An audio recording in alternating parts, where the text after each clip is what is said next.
இயேசு கிறிஸ்துவானவர் ஊழியத்தை எல்லாத்தையும் முடிச்சு படகுல அவர் போய் கொண்டிருக்கிறார். ரொம்ப டயர்ட் ஆயிடுச்சு, ஆண்டவர் நிദ്രைக்கு போயிருக்கிறார். ஆனால் அந்த இடத்துல பார்க்கும்போது ஒரு பெரிய புயல் காத்து வருது, அந்த கடலை அசைக்கப்படுது. தேவஜனமே, அந்த இடத்துல நாம் பார்க்கும்போது சீஷர்கள் எல்லாம் எக்ஸ்பர்ட்டுங்க தான். பேதுருவை நாம் பார்க்கும்போது பேதுரு ஒரு மீன் பிடிக்கிறவர் வந்து எல்லாம் காத்து புயலை அவங்க தாண்டி தான் வருவாங்க. அந்த மாதிரி ஒரு எக்ஸ்பர்ட்ஸ் அவங்கலாம். ஆனா but they were not able to handle the situation அந்த இடத்துல. ஏனால் அந்த புயல் காத்து ரொம்ப வேகமா இருந்தது. அந்த படகே கீழே முழுகிற ஒரு சூழ்நிலை. தேவஜனமே, சில நேரத்துல நம்முடைய வாழ்க்கையில வருகிற பிரச்சனைகள், நம்மளால தாங்க முடியாத சூழ்நிலைகளை நாம் கடந்து செல்லலாம். ஆனால் ஒரு காரியத்தை நீங்க புரிஞ்சு கொள்ள வேண்டும், நம்முடைய படகுல இயேசு இருந்தார்னா சகலமும் மாறும். ஹல்லேலூயா.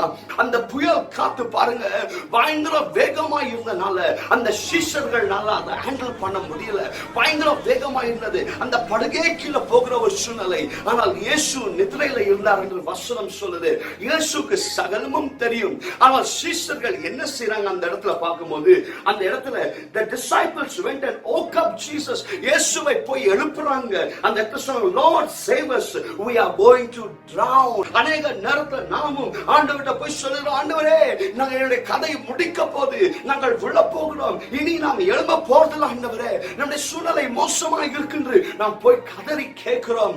ஆண்டவர் ஒரு நாளும் நம்மளை கைவிட மாட்டார். ஆனால் ஆண்டவர் கேட்கிற ஒரு காரியம் அந்த இடத்துல பாருங்க, he replied, you little faith, why are you so afraid? Hallelujah. தேவ ஜனமே, ஆண்டவர் அந்த சீஷர்களுக்கு பார்த்து சொல்லுகிறார், அல்ப விசுவாசிகளே என்று சொல்லுகிறார். தமிழ் பைபிள்ல பார்க்கும்போது அல்ப விசுவாசிகள் என்று சொல்லுகிறார். இன்றைக்கு நம்மளுக்கு விசுவாசம் இல்லாமல் போய்விட்டது.